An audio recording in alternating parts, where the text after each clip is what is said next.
We should probably say hello and welcome to episode 8 of the Hamsteak Podcast, where we read Homestuck and tell you about it. My name's Lydia. I've read Homestuck before. My name's Alex, and I am new to this whole thing. Except not really now, because I'm pretty deep in. I'm a tenth of the way through. Yep, you are. In fact, I was doing the math on it. We are actually, by the end of this episode, we will be just about exactly 10% done. That is pretty amazing. Yeah. We've only been doing this for, 2 months now? I mean, it feels like a really short time. That's true. It does. We're putting out a lot of content here. It's good. Yeah. It's good. So the pages that we're covering are going to be 2624 through 2659, which sounds like not very much, but a lot of that is WV Ascend, which is our first Ascend, and real talk, I'm recording this after the fact. I was really excited to talk about it. So, and there's just a ton of stuff packed in there. So we spent a long time going over it. Mm-hmm. Also, we're just full of shit. So yeah. We should mention that we split last week's recording in two. So this is just an intro that we're recording for this week. We have the rest of the episode until the outro is from last week. Yep. Which we just needed to do for time. And hopefully it works out well. Hope you like it. Hope you like this piece of web content. Thanks. We've crafted it with our hands. Literally with our hands. Literally pushing electrons around. It was very meticulous. Well, I mean, we had to use our hands to open the recording and to click the next page on all these pages that we read. That's like that's the antithesis of handicraft.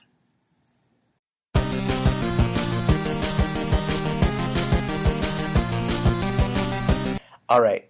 So we get some stuff happening in the bunker. Right, yeah. Oh gosh, what does he do? He leaves.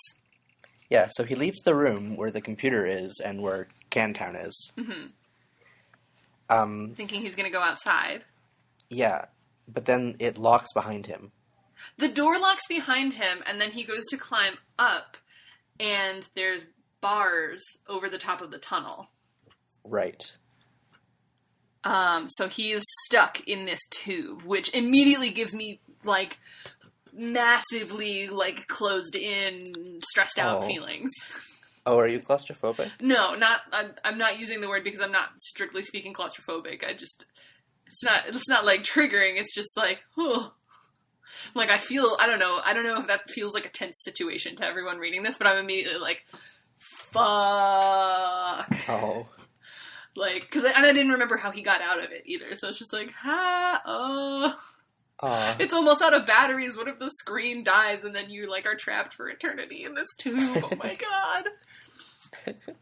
So yeah, there's a touchscreen on the door that is locked, and there's 3 symbols on it. Mm-hmm.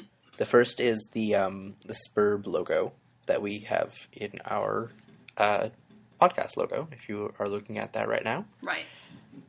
Except without our faces on it. The second symbol is a spirograph, and it looks to be just like the gates that are above John's house in the medium. Yep, that's deliberate. Yeah, I know. Okay. Sorry. I don't mean to be, dismissive. And the third is it's kind of like 3 6-sided stars. Yep. That are overlapping in the middle. They're... That's exactly how I'd describe it. It's 3 stars of David with their points put together. They're top, left, and right sort of points put together in such a way that they form their own triangle almost. Yeah, it's a triangle made out of stars of David. Yep. So he tries to go into the one room, and I'm confused by this mechanism. Let's just ignore that, because my spatial intelligence is not good. Oh, it's, well, it's just, like, the shaft that he's in, the tube, Yeah. is, I think that is, like, stationary. Yeah. And then the rooms outside the tube are turning around the shaft. Okay. So there's one door. They're all rotating around this central tube. Exactly. There's one door, but there's 3 rooms that it could lead to. That seems so weird. Like, it makes sense given what we see happen to this entire thing later, but yeah. He selects the triangle-y fractal, and he goes in there. Well, he tries to select the spirograph, but he can't access that one, which is the room he just locked himself out of. I No, believe. he locked himself out of the Spurb. The Spurb room. I keep wanting to call it the Homestuck room, but like... Yeah, me too. That's some solid branding, Hussey. Good He locks himself out of the comic. And that was the last we ever saw. Nope. Oh man, but that, like, that there are 3 of these symbols, it just kind of made me think, like, oh god, Homestuck is huge, but what if it's just 1/3 of whatever this bigger story is? It's not. Yeah. Fortunately. Thank goodness. No. We gotta wait for Paradox Space and Hive Swap for those. Paradox Spaced is the, like, side stories by other people, right? Basically, yeah. It's like the expanded universe. I know Evan Dom did one. Yeah, he did, and I haven't read it, and I need to. Maybe, like, when I finish this podcast. Yeah. And then, what is it? Hive Swap is the video game. Oh, okay. Yeah. I heard that there was a lot of bad stuff going on there. Like, the studio absconded with the money. Or something? I think something like that happened, yeah. Or, like, they decided not to work with the studio, and then it went down really poorly. So, yeah, they, like, made off with more money than they were supposed to have. Because there was a Kickstarter, right? Yeah. That raised, like, I think over $2 million, right? Right. And, yeah. The game, when was the Kickstarter, do you know? Oh, it was my freshman year of college, so it was... So 2012. Yeah. Yeah, I think it was either the fall of 2012 or the spring of 2013, and I know because I was so invested in it that I followed it on my phone. Like, in class, I would check it. I remember sitting in the laundry room, like, reading as many news articles as I could find about the Kickstarter. Wait, did we know each other then? Like, I think we probably followed each other, but maybe we weren't. That was the year... In fact, yeah, we were, like, silent mutuals that year. Right. That's right, you were Hot Dog Apocalypse. Yes. And... A New Year for Your Slam Poetry. Oh, God. Which is a good thing to be known for, I think. You think? Sure. It's better than some things. That's very true. And you were a brave little robot, and I remember that you would post Dendroica all the time, and I was like, it's crazy that you post them because they're from New Jersey, but, like, I didn't say that yet because I didn't know how to talk to strangers on the internet. So just silently repost you all the time. I forgot who Dendroica was. Yeah, because I don't think either of us follow them anymore. Yeah, I stopped following all the science blogs, which is too bad. I mean... But Tumblr became more of a social thing for me. Yeah. It became about the memes. Homestuck. So in Homestuck, WV is... So he's locked out of the first room. He gets into the second room with the triangle-y fractal, and there's a machine there. And we see that WV is, despite being kind of unhinged, actually appears to be pretty smart. Because he's, like, figuring out a bunch of stuff about how to, like, what the machine does. Right. And how to make it do other things that he wants it to do. Yeah, so this machine is a purifier, and it seems to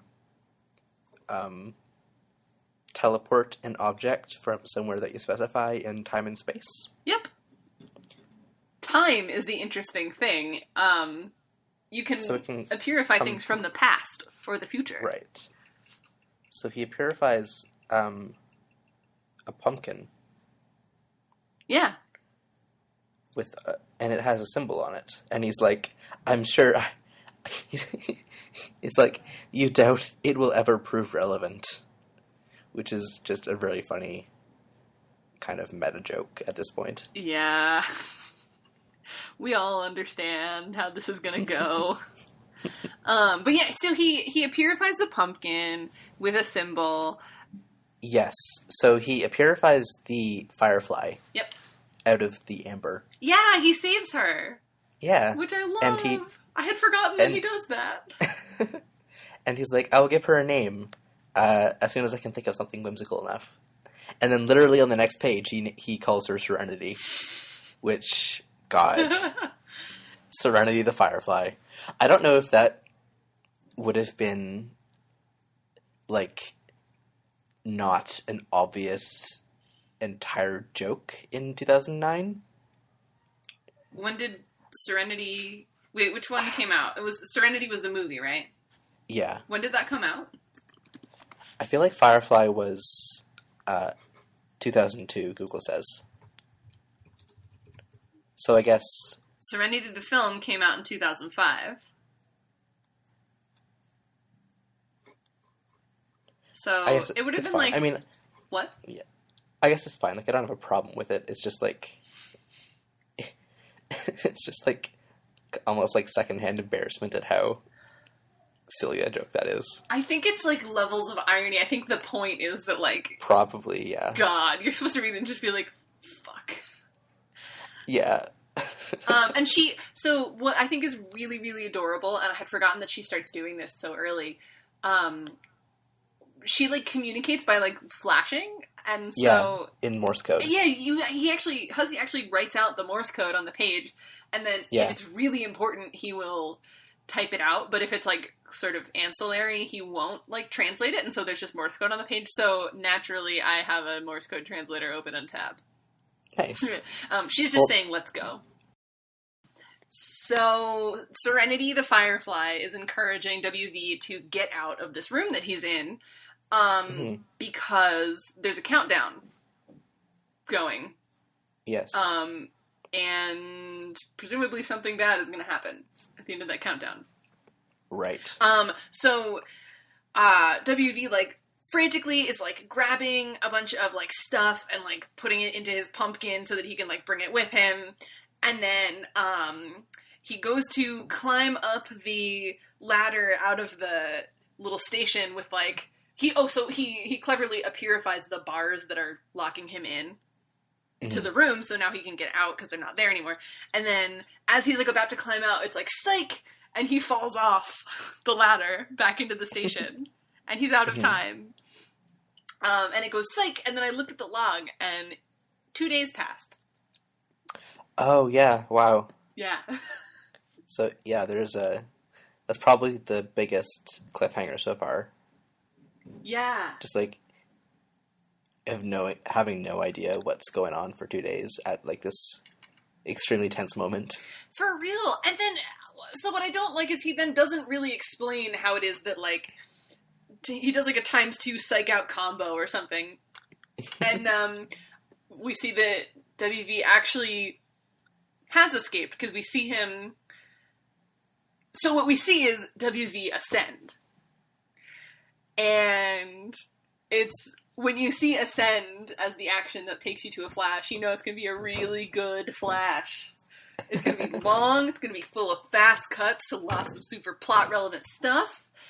Yeah. There's going to be real good music. Lots of people are going to do really awesome things. Yeah, there are 7 more ascends. Oh, wow. In the comic. Spread out. Nice. It feels like there's more of them, but I think it's just because they're so, like, iconic when they happen. Right. And they really do get, like, the best songs. Oh. Cool. But anyway, so the first shot of this that we see that sort of, like, resolves the cliffhanger is we see WV sitting on top of the station. Mm-hmm. Or, so it turns out that it's not a bunker. It's actually basically an aircraft that's been buried in sand. Right, it, like, rockets off into the air. And interestingly, in the corner of the frame, as we sort of, like, shortly before we see it take off, you can see lying in the sand, a statue hand holding an orb. Right. Yeah, I didn't put that together until I saw your note there. Yeah. I mean, I think I saw that and I was like, oh, I'm going to have to go through and dissect this whole thing now. Right. Fuck. So I actually ended up doing like a scene by scene breakdown of this like 2-minute, 30-second thing. And I managed to write like half a page about it, so. It's very impressive. Yeah, so I wrote nothing for it, so Lydia, how about you you take us through this? Well, so I can take us through it, but I want to hear like your like general impressions. Do you want to do them first, or do you want to do them after I sort of run it down? Yeah, sure. I'll do my impressions. Okay. Yeah, like basically, I just thought it was very sweeping, like very big scale stuff. Like it was showing this crater forming and filling with lava, and like the volcano dying, and like a forest growing, and a temple being built, and then decaying in like 10 seconds. And that was just like one scene out of this 2-minute animation. Yeah, it's big. Yeah. So you get a lot of like very big scale stuff going on here. And then this is the animation, not the one earlier, where we see John's dad and Rose's mom. Right. Which is really cool, checking in on both of them. They're so badass. They're both so cool. Yeah. So that was something that I didn't even like meta comment on about this, but it's really cool that you pointed it out, because I think that's part of what really makes this comic so unique, is the way, like the talent that Hussey has of packing both so much sweeping scale and so much plot into like seconds. Yeah. Like seconds and like very simple flash animation. Yeah. Or I mean, it's complicated to do in Flash, but it's all just Flash animation. Okay, so doing this like breakdown of this this plot, right? So first we see lying in the sand this hand clutching an orb, and that's from Rose's wizard statue. So this station is where Rose's house used to be. Oh. Yeah. Oh, I didn't pick up on that at all. I just thought it had like time traveled. Nah. Or something. No, these are literally on the sites of the kids' houses. Yeah, because then we travel. It actually flies across the continent to go land. So we see it start to fly across the continent, and then we switch to over on the west coast. We see the meteor leveling John's neighborhood, and then it becomes a desert, and then this enormous white tree grows out of it, and then the tree drops this gray object on the ground with the Suburb logo. Yeah, it looks like a bomb. Like a cartoon spherical bomb. It does. The thing on top. It does, except like with the fuse, right? Except that we then see PM and her cart of mailboxes, and they're like on the ground next to it, and it's like big enough that it could be like a room to her. So it's like large. So that tree was really, really big. Yeah. And then, so we zoom out from that, and she's looking up, and she sees she can't see WV yet because he's like on top of it, but there's like the giant like cylinder rocket that he's on is like coming in overhead, like coming into land. Meanwhile, I think it says like across the Pacific, and years in the past, but not many, but then it crosses out not many, with the implication, I think, based on the geological timeline that's presented, and then the fact that we see a pterodactyl at the end, that this is all meant to be going down in the Earth's infancy. Right. Which I am all about, all about the primordial Earth. That was my, very first, obsession ever in this world was the primordial Earth, so... Right. Anyway. I'm a bit confused, but it's my fault. Am I misremembering that Gigi lives in Australia, or was that part of my weird AU where her parents are spy game developers? So that's part of your AU, but she does live... It looks like she might live in the vicinity of Australia. Okay. Because this is where she is. Right. Because she does move around a lot, right? No. She's lived in one place her whole life. Oh, okay. Yeah. I think I like gravely misread like one of her introductory texts or something. I don't think you gravely misread it. She is extremely vague. Okay. And I think you just supplied a lot of your own information. Anyway, so we see where we see this island forming, right? So there's a volcano in the primordial earth, and then we see what looks like a gate to Skaya open up, and out of it comes a meteor, and it crashes next to the volcano. And then lava from the volcano, like you were saying, the lava from the volcano flows in and makes like a bed. And then out of it, in this like otherwise like totally like empty world, a bunch of like trees come up and these like towers sprout out. Like this is clearly like an uninhabited Earth. There's no life forms, but there's this tower. These towers like sort of building like... themselves. Oh, I didn't read it like that. I read it as there are people building them. Oh. Or some, maybe not people, but aliens or something. Yeah, no, I think that's actually left up to it could be like Carapace people or something. Yeah. Doing it. But anyway, okay. So in this otherwise like infant Earth, you've got these like towers being built. There's like a big skinny pyramid with a frog on top. Yeah. And then, the oceans sort of form and they fill it in and it becomes an island and, a very pretty island. It's so pretty, yeah. And then it's got this crater lake, and in the middle of the crater lake is this like giant, like incredibly ancient frog pyramid statue. Yeah. And a pterodactyl flying overhead. Great. All of this expressed, mind you, in 20 seconds. Yeah. So we see that forming, and then we go back to Rose in what we perceive as the present day, a flaming tree. So Rose is trying to like get the generator to start working again, and a flaming tree falls and like separates her from it.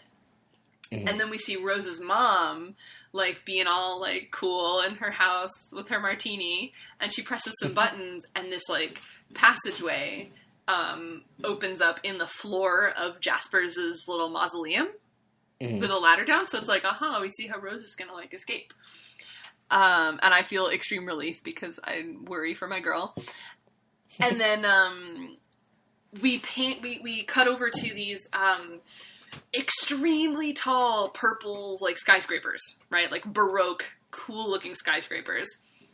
And some imps are hustling John's dad along, and he's got, like you were saying, he's got the trick handcuffs, so he breaks out and he comes at them with cake and shaving cream, and the imps are really scared because John's dad's really cool and good at fighting. Yeah. Yes. And then we go to Dave, and Dave's on the roof. Yes, and we finally see his brother. Who is just a dude with, sunglasses. With sunglasses, like cool, like triangle-y, like skinny... anime sunglasses.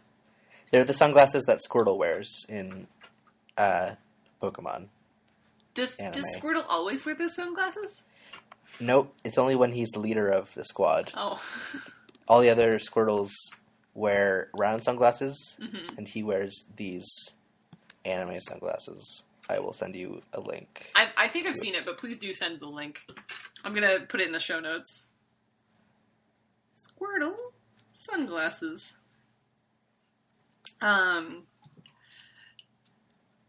Yeah, so I think, and they're deliberately meant to be like anime looking. But he's got these sunglasses on and a baseball cap and a samurai sword, and he's holding Lil Cal. Yeah, and you can see the sunglasses in Skype. Oh, whoop. What? Ha. Oh, I see them. Yeah, it's literally like those sunglasses. Yes. You're so right. But yeah, so we just see them sort of staring each other down, and then we cut back to WV coming down for a landing near the frog ruins, and then it ends. End of Act 2. And that's the it. That's the it. That's the end. That's the it. Except for I added this extra page in because I like it and I think it's cute. Yeah. So you turn the page, and so to speak, and we're looking at John's like old gross copy of Colonel Sassacre, which, to remind you, was jettisoned into the void. Right. But didn't one of the ogres was holding it? Like, oh, it hit. I think it probably like hit the ogre, and that's what brought it up. Drew the ogre. Yeah. Maybe. Okay. So I guess it's back now.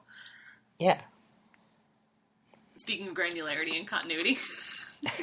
Well, that's probably important because it's going to be here instead of gone. Right. Forever. That is an important distinction to draw. You would be confused if I hadn't brought that up. You'd be like, wasn't that jettisoned forever? Yeah. Anyway, so the book contains a letter from...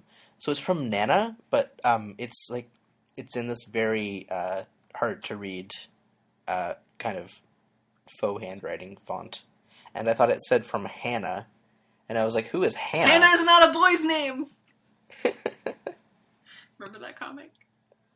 I never read it, but I recognized the name. I think it ended, it went on hiatus, and then we were told that it would never go off hiatus. But it was really good, and so... It's always the saddest. Yeah. Anyway, so you thought it was from Hannah. But it's from Nana. Mm. So it seems that Nana is very, or she was when she was alive. She knew what was going to happen in the future to her grandson. Mm-hmm. But she thought that father would be there and that the two would get along and work together. So she wasn't completely pre-conscious of what was going to happen. Right. I can't say anything. There's layers. Okay. But this is interesting because it, like, the Nana sprite that exists, I had assumed that it knew all this stuff because it was kind of like an NPC in the game, mm-hmm. and it just happened to be Nana themed. But it seems that at least part of that knowledge actually came from Nana herself. It certainly does seem that way. And it's also funny, yeah, like you mentioned in your note, that Colonel Sprite is in the middle of all of these other words that don't really match with a technological term. Yeah, they're much more sort of like fantastical and mythological, and I can't talk about this. I put it in because I was really interested in hearing what Alex had to say about it, and I can't talk about it at all because one thing is we saw our first paradox in this reading. We skipped right over it because it was kind of a throwaway gag. WV, he's messing around with the purifier, and he tries to purify a rotten pumpkin from the past. Mm-hmm. But at his point in the present, he's already eaten that rotten pumpkin. So he tries to purify it, and what he gets instead is a bunch of, like, goo. It's like paradox goo. Yeah, it's like a ghost pumpkin that immediately disintegrates. Right. And that was the main thing, is I just wanted to point out that we've seen our first paradox. Okay. Yep. I wonder if there's some kind of space for paradoxes. Yeah, right? But yeah, so... so you said this kind of leaves a sour taste in your mouth because you don't like Destiny as a plot device? Yeah. Oh, sorry, there's people yelling in the hall. That's okay, I can barely hear them. They sound like spooky ghosts. In a way, aren't we all? Yeah, I just, like, personally, I'm kind of tired of, Destiny or fate. Like, a message from the past being like, you are gonna do these great things, and I know what's happening right now, and you were destined to do this and be the hero. And I'm sure that's gonna get subverted, and you're talking about paradoxes, so maybe this is Nana from the future writing a message in the past or something. But I don't know, it kind of left a sour taste in my mouth finishing on this page because Destiny sucks. Yeah, that's true. I guess if you're reading it for the first time, it definitely is like, oh, and they're destined, and that's like so boring. Like, God. Mm-hmm. But you're absolutely right to say that it gets subverted. Paradoxes are going to play a role.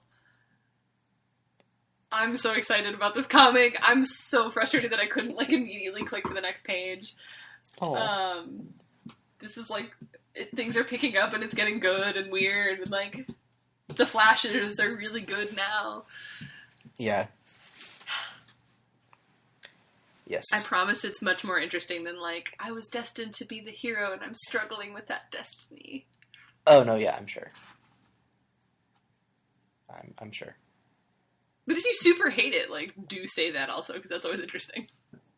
Well, no, I just, like, on a surface level, before realizing that it would obviously be subverted, I was just, like, uninterested.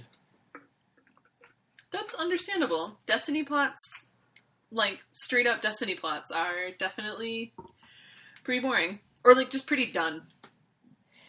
Yeah, they were done a few hundred years ago. You know, you're right. We've definitely... I mean... What? Like, literally in Shakespeare, there's, like, discussion of destiny versus not destiny. Like, he was already... Like, there's already discourse about that 500 years ago. And we still have, like, straightforward destiny plots. God, what are we doing wrong? Everywhere.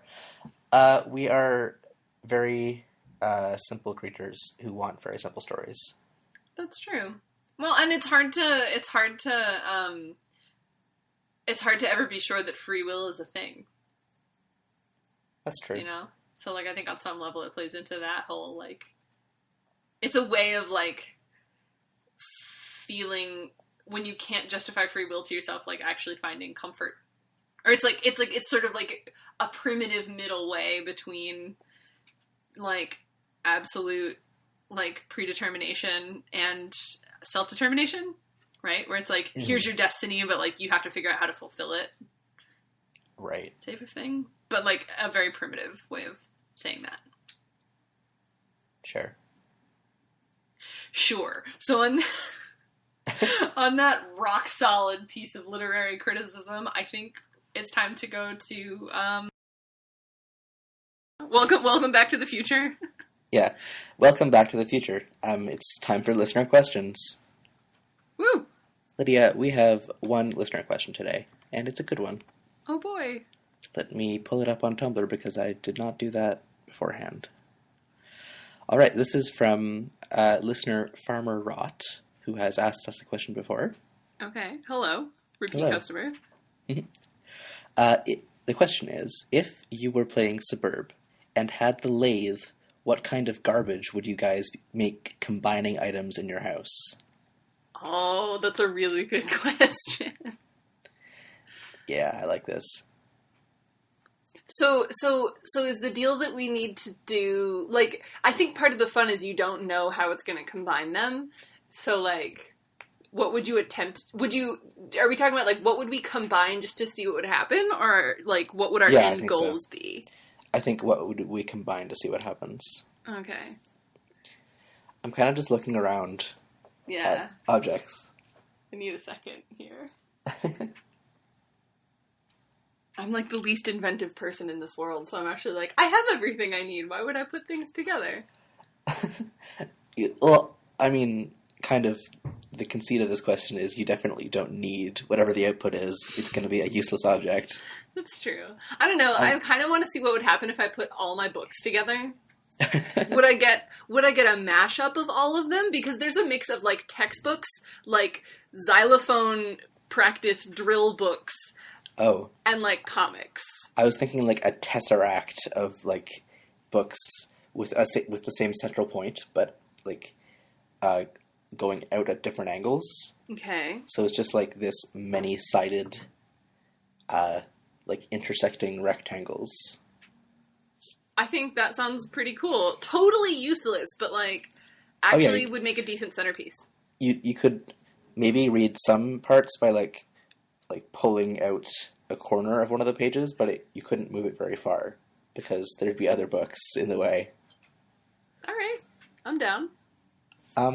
What I have off the top of my head is a pillow with a bunch of bananas sticking out. Because those are what I see. I think that is definitely a useless piece of garbage that would be pretty funny to look at. What happened when the bananas started to go bad, though? Well, I'm assuming that I would throw the whole thing out after a couple of days. That's true. But if I got hungry in the middle of the night, I could just roll over and start peeling.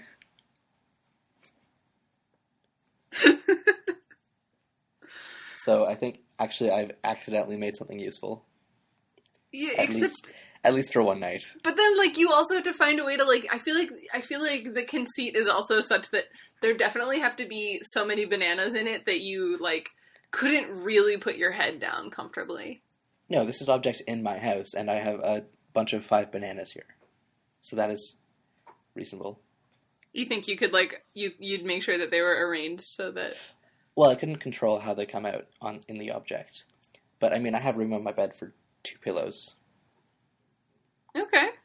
Oh, so you put your head on one, and then the other one is just your banana repository. Exactly. Or if they come out arranged so that they're, like, encircling a central point on the pillow, I could, like, lay my head between all the bananas, and they're, like, arching over to cover my face. It's like the, have you ever seen the ostrich pillow? Ostrich pillow? Google it right now.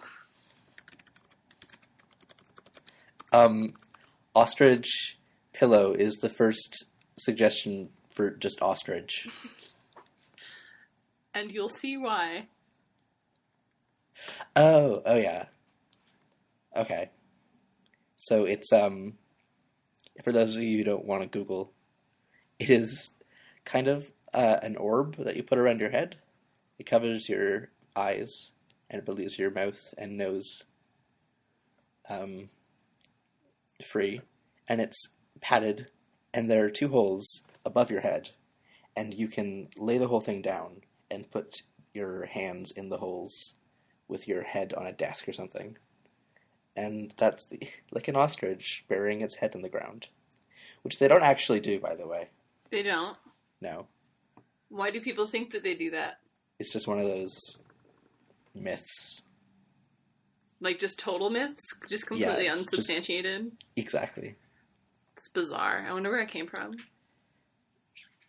I have no idea. Oh. I don't feel like looking it up. So, listeners, I think you're just going to have to live with that mystery. Or should I say have to, or should I say you get to? Because I think in the information age, there's a certain appeal to just living with mystery. Okay, so I guess that's the answers to our question from Farmer Rot. Yes. That's Rot with a WROUGHT, not ROT.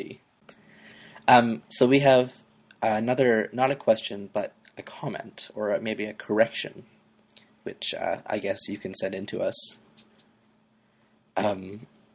This is on Twitter from @TheMirageChild, and they say, the disc does have a CAPTCHA code. The problem is that it's unreadable. IRL, there exists difficult-to-read CAPTCHAs. So yeah, we're not going to go back and check the page that the disc CAPTCHA log card was on. Yep. But I remember not having a CAPTCHA code at all. And I think Lydia does too. Well, that seemed bizarre to me. So I think we'll allow this to slip into quasi-journalistic, quasi-negligence / I don't know. I mean, maybe it was just low contrast, and we just both glossed over it. Probably. But either way, thank you for reaching out to us. If you have any questions or comments or corrections that you'd like to send to us, you can do so through Tumblr at hamsteakpodcast.tumblr.com. You can do that through Twitter at hamsteakpodcast. Or you can send us an email at hamsteakpodcast@gmail.com. It's all true. Another thing that you might have noticed is I posted about this, but also just to say it. We're on Libsyn now. We're not on SoundCloud. I think we're actually going to end up taking down at least some of the SoundCloud episodes because right now we got to pay cash money for that. So some of those may go, but they're all on the Libsyn page. You can find them there. So I wonder if we can delete old episodes on SoundCloud to free up the space for new ones. Just so that we can use an embedded player, and then also put them on Libsyn for the RSS feed? Exactly. That sounds like a good idea. Okay, we'll look into that. Yep. Because, I think, if we want to start pointing people at a backlog, eventually we'll point them at iTunes. Yeah, but we need the RSS feed for that to exist. Yep. So, that's the show. Thank you for listening, even though it had kind of a weird structure this week. Hopefully it worked out and you weren't too confused. Yeah. All right, so next week we are going to be picking up with the beginning of Act 3, which is picking up on page 2660 and going until page 2769. Okay. And what else? That's it, right? I think that's it. But just as a question, is the page with the note from Grandma the only intermission page between 2 and 3? Yeah, I think... Let me double check. I believe it just jumps right into Act 3. Here, let me do this. /2659. Okay, yeah, so that was an intermission, and then we're gonna jump into Act 3 immediately on the next page. Yep, so everything we read for next week is Act 3. Nice. We're looking at getting to the end of Act 3 before the end of February, pending acts of God, so... Right. All right, well, that's a good timeline then. Get excited! Good to know. Is the intermission after Act 3 the first big one? Or is it more than one page, do you remember? Yep, it's about 200 pages. Oh, okay, nice. And it splits up quite neatly, and then we get into Act 4. That's how it should go, yes. Yeah, I don't know. That's a high number. That's a high act number. I'm excited. It is. It feels surprising that it's already close. But, again, it's going to get, exponentially longer between new acts. Yeah. Yeah, so let's enjoy this while it lasts. Any ability to mark the passage of time by actual narrative bookmarks. Yeah. Woo. All right, so I think that is it. That's the end. Oh, I guess we should say you can find Lydia online at brickchip on Twitter or on Tumblr at brickchip.tumblr.com. And you can find Alex as leafcrunch.tumblr.com or at crunchleaf. Yes. On Twitter. That's right. And that's the end of the show. Thanks so much for listening, guys. Thank you. We'll see you next week. Goodbye. Bye now.